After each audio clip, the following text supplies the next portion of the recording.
بسم اللہ الرحمن الرحیم۔ باتیں غور کرنے کی اور یاد رکھنے کی۔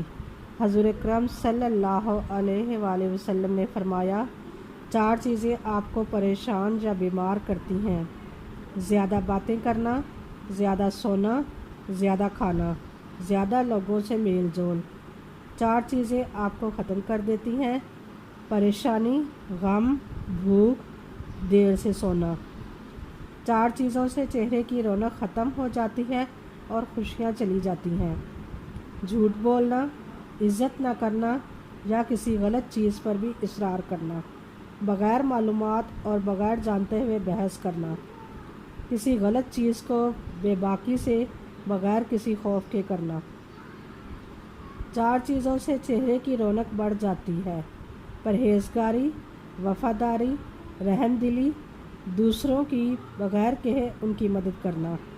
4 چیزوں سے رزق کی فراوانی رک جاتی ہے: صبح فجر سے طلوع آفتاب تک سونا، نماز نہ پڑھنا یا پابندی سے نہ پڑھنا، سستی کرنا، دھوکہ دینا۔ 4 چیزوں سے رزق بڑھتا ہے: راتوں کو اٹھ کر عبادت کرنا، بہت زیادہ پشیمان ہونا اپنے گناہوں پر، مستقل خیرات کرنا، ذکر کرنا اللہ تبارک و تعالیٰ کا۔ آپ صلی اللہ علیہ وآلہ وسلم نے فرمایا، دوسروں تک پہنچاؤ چاہے تم ایک ہی آیت جانتے ہو، اور یہ آیت حساب کتاب کے دن کام دے گی۔